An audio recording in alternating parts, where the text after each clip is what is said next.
जुर्म की कुछ कहानियां पुलिस के लिए अबूझ पहेली बन जाती है। ऐसी पहेली कि उनका हल तलाश करना पुलिस के लिए किसी चुनौती से कम नहीं होता। आए दिन ऐसे मामले हमें देखने और सुनने को मिलते हैं, मगर कई मामले ऐसे होते हैं जो पुलिस के लिए परेशानी का सबब बन जाते हैं। वजह होती है उन मामलों का हाई प्रोफाइल होना, क्योंकि इस तरह की वारदातों पर मीडिया, सरकार और जनता सबकी निगाहें लगी रहती है। 8 साल पहले यूपी के कानपुर शहर में एक ऐसा ही केस सामने आया था। वो मामला था एक अरबपति कारोबारी की बहू के कत्ल का, जिसकी बिखरी हुई कड़ियों को जब पुलिस ने समेटकर किस्से को सुलझाया तो खुद पुलिस वाले हैरान हुए बिना नहीं रह सके। नमस्ते दोस्तों, आप सभी का स्वागत है हमारे YouTube चैनल पे जिसका नाम है। आशा करता हूँ आप सभी कुशल मंगल होंगे। चलिए कहानी में आगे बढ़ते हैं। कहानी शुरू होती है उत्तर प्रदेश के कानपुर से। कानपुर में ही एक नामी और बड़े बिस्किट कारोबारी हैं जिनका नाम है ओम प्रकाश दसानी। उनके 2 बेटे हैं, जिसमें बड़े बेटे का नाम है मुकेश दसानी और छोटे बेटे का नाम है पीयूष दसानी। नवंबर 2012 में पीयूष की शादी जबलपुर के निवासी प्लास्टिक की कारोबारी शंकर लाल नागदेव की 24 वर्षीय बेटी ज्योति के साथ हुई थी। पीयूष भी अपने पिता के साथ कारोबार से ही जुड़ा हुआ था और उसकी पत्नी ज्योति हाउसवाइफ थी। अब दिन आता है 27 जुलाई 2014 का।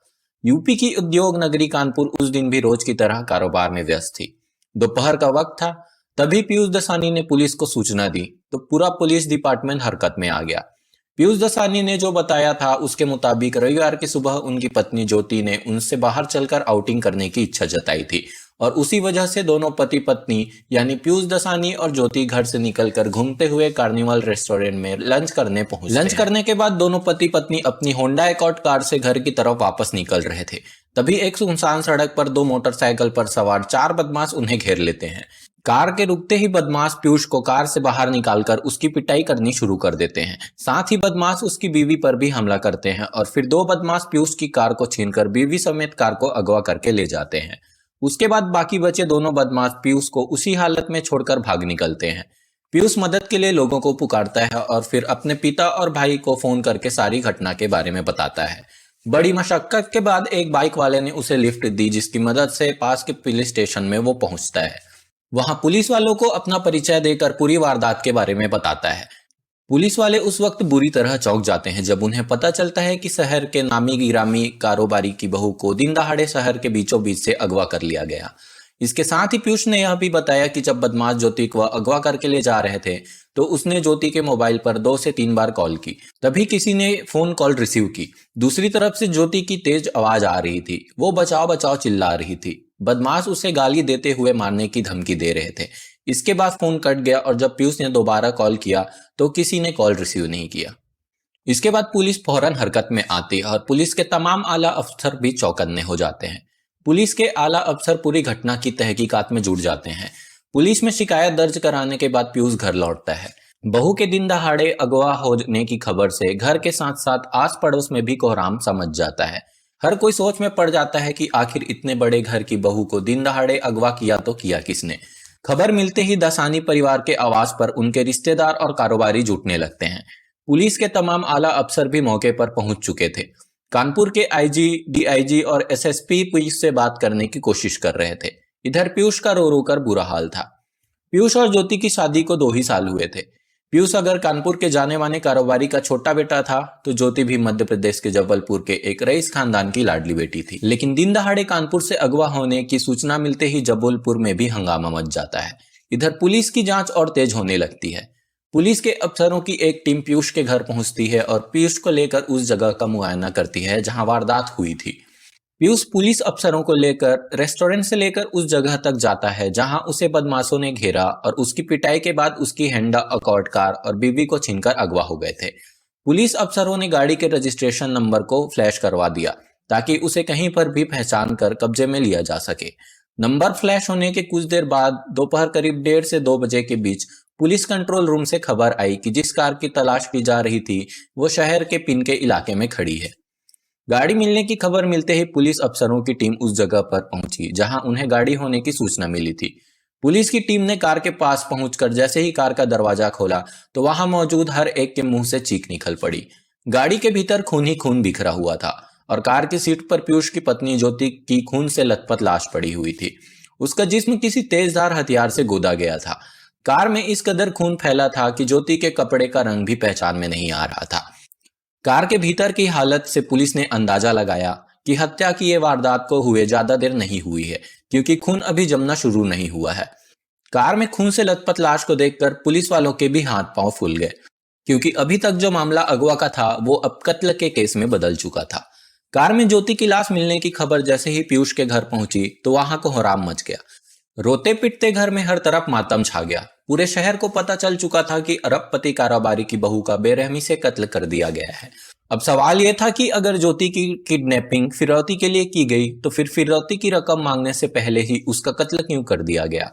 पुलिस इन सवालों के जवाब तलाशने के लिए घर वालों से कुछ पूछताछ करना चाहती थी, लेकिन घर में हर एक का रो रो कर बुरा हाल था। मगर पुलिस के लिए जरूरी था कि किसी भी सूरत में उसे अपने सवालों के जवाब हासिल कर सके। इसीलिए उसने घर के तमाम लोगों से जरूरी सवाल पूछने शुरू किए। इसी बीच ज्योति का पोस्टमार्टम होना था, इस कारण घर के तमाम लोग वहीं अस्पताल में जमा हो गए। तमाम पुलिस अफसर भी वहां इकट्ठे हो गए। इसी बीच एक पुलिस अफसर ने पोस्टमार्टम हाउस के बाहर खड़े पीयूष को देखा तो उसे बड़ी हैरानी हुई, क्योंकि वो कुछ देर पहले घर पर भी पीयूष से मिल चुका था और बयान दर्ज करते वक्त पीयूष की हालत को देख चुका था। इसलिए उसे पोस्टमार्टम हाउस के बाहर खड़े पीयूष को देखकर थोड़ी हैरानी हुई, क्योंकि उस वक्त पीयूष के कपड़े बदले हुए थे। जो टी शर्ट पहनकर वो अपनी बीवी के साथ लंच करने के लिए निकला था, पोस्टमार्टम हाउस के बाहर वही पीयूष किसी दूसरी कमीज में दिखाई दे रहा था। असल में पुलिस अफसर इस बात से हैरान था कि जिस पीयूष के साथ इतना बड़ा हादसा हो गया, जिसकी बीवी को अगवा करके कत्ल कर दिया गया, वो शख्स पोस्टमार्टम हाउस जाने के लिए आखिर कपड़े क्यों बदलेगा। बस यही बात उस पुलिस अफसर को खाई जा रही थी। इस खटकती हुई बात को उस पुलिस अफसर ने अपने ही एक सीनियर पुलिस अफसर के साथ वही उसी मौके पर बहुत खामोशी के साथ साझा की। ये बात सुनकर वो पुलिस अफसर भी चौंका और गौर किया कि वाकई ऐसा है तो क्यों। ये बात पुलिस अफसर को बुरी तरह चुभने लगी। उन्हें लगने लगा कि आखिर इस हालत में कपड़े बदलने की जरूरत क्या है। इस एक सवाल ने पुलिस को दूसरी दिशा में सोचने को मजबूर कर दिया और अब तमाम पुलिस अफसरों की एक नजर पीयूष और उसकी हरकतों पर गौर करने लगी। एक टी शर्ट की वजह से पीयूष पर शक करने की बात भी पुलिस वालों को थोड़ा अखर भी रही थी, लेकिन अब पुलिस उसे एक सस्पेक्ट यानी संदिग्ध मानकर देखने लगी थी। इसी बीच पोस्टमार्टम हुआ तो रिपोर्ट में यह बात सामने आई कि ज्योति के जिस्म पर तेज धारदार हथियार के 1-2 नहीं बल्कि 17 निशान थे। यानी ये बात साफ हो गई थी कि कातिलों ने इस तरह से ज्योति की हत्या की थी कि किसी भी सूरत में उसके जिंदा रहने की कोई गुंजाइश न बचे। पुलिस को यह बात भी अखर रही थी कि अगर लुटेरे थे और फिरौती चाहते थे, साथ ही ज्योति का मर्डर भी करना चाहते थे, तो 1-2 चाकू से मारकर भी बात खत्म कर सकते थे। लेकिन इतने वार का मतलब है कि वो इस बात के लिए पक्का हो जाना चाहते थे कि किसी भी सूरत में ज्योति बचने ना पाए। इस बात से पुलिस को लगने लगा कि हो सकता है उनको किसी ने ज्योति को मारने की सुपारी दी हो। पुलिस के लिए सवाल पेचीदा था, क्योंकि मर्डर के ऐसे हालात तभी हो सकते हैं जब किसी की किसी के साथ दुश्मनी हो और वो पूरी तरह से बदला लेने के लिए ऐसी वारदात को अंजाम दे। क्योंकि ज्योति की शादी को 2 ही साल हुए थे, यानी 2 साल से ही वो कानपुर से वाकिफ थी। ऐसे में कानपुर में उसके जानने वाले ज्यादा हो और उसके साथ कोई गहरी दुश्मनी भी हो, ये मुमकिन नहीं था। अब 2 संदिग्ध बातों को साथ में लेकर पुलिस ने अपनी जांच का सिलसिला शुरू किया। पहली, पीयूष का वो बयान जिसमें उसने बताया था कि रविवार की सुबह करीब 11:30 बजे अपनी बीवी ज्योति के साथ कार्निवल रेस्टोरेंट गया था। इस कारण पुलिस ने सबसे पहले कार्निवल रेस्टोरेंट का रुख किया। रेस्टोरेंट से पीयूष का बयान प्रूफ हो गया कि वो लोग वहां गए थे। उसके बाद पुलिस ने उस वक्त का सीसीटीवी चेक किया। सीसीटीवी से भी पीयूष के बयान की पुष्टि हो जाती है। वो लोग रेस्टोरेंट में दाखिल होते हैं और जो टेबल पहले से बुक किया हुआ था वो लोग उस पर जाकर बैठ जाते हैं। इसके बाद की तस्वीर ने पुलिस को फिर बुरी तरह से चौंका दिया, क्योंकि पुलिस ने पाया कि पीयूष और ज्योति वहां खाना तो साथ बैठकर खा रहे थे, लेकिन दोनों के बीच बिल्कुल भी बातचीत नहीं हो रही थी। दूसरी बात यह भी गौर करने वाली थी कि खाना खाते समय पीयूष लगातार किसी के साथ मोबाइल पर बात जरूर कर रहा था।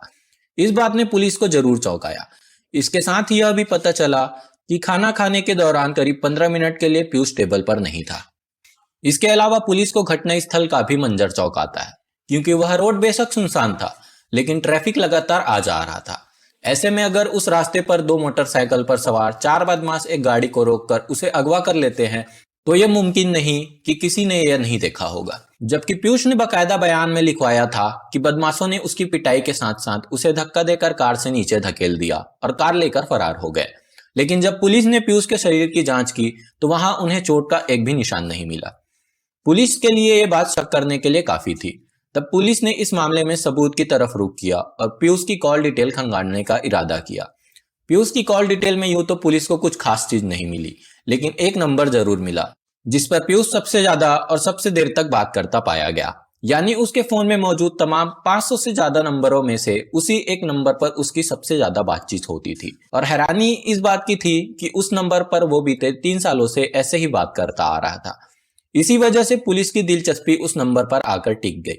इसके बाद उस नंबर को ट्रैक किया गया तो पता चला कि वो नंबर कानपुर की ही एक लड़की का है। उसका नाम था मनीषा मखीजा। मनीषा कानपुर में पान मसाला बनाने वाले एक कारोबारी की बेटी थी, यानी वो भी एक करोड़पति बाप की बेटी थी। तब पुलिस को लगा कि ये मनीषा उनके इस केस को सुलझाने की कुंजी हो सकती है, इसलिए पुलिस ने मनीषा से पूछताछ करने का इरादा किया। अब पुलिस ने मनीषा के कॉल डिटेल को ढंग से खंगाला और उसका सारा डिटेल लेकर अपने पास इकट्ठा कर लिया। पुलिस अपनी जांच आगे बढ़ाती है क्योंकि यह मामला 3 बड़े अमीर घरानों का था, इसलिए पुलिस फूंक फूंक कर कदम रख रही थी। पुलिस ने यह भी पाया कि वारदात के दिन पीयूष और उस लड़की के कॉल्स के अलावा एक दूसरे को 150 मैसेज किए थे।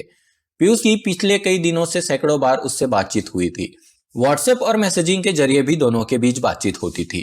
पुलिस को अपनी जांच में जो सबूत और सुराग मिले वो पीयूष के ही कातिल होने का इशारा कर रहे थे, लेकिन पुलिस इस बात को लेकर हैरान थी कि बिना पुख्ता सबूत के कैसे वो पीयूष पर हाथ डाल दे, और वो भी इतने संगीन इल्जाम के साथ।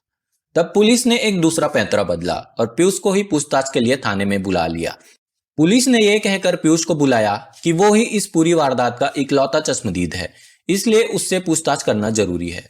यानी कत्ल के 4 दिन बाद पुलिस ने जब पीयूष को पूछताछ के लिए बुलाया तो वहां सवालों की लिस्ट से पीयूष को यह अंदाजा हो गया कि इस बार पुलिस का रुख बदला हुआ है और उसे यहाँ कातिल के तौर पर ही बुलाया गया है, ना कि विटनेस यानी गवाह के तौर पर। पुलिस पीयूष के सामने अपने सुरागों को एक एक कर रखती है।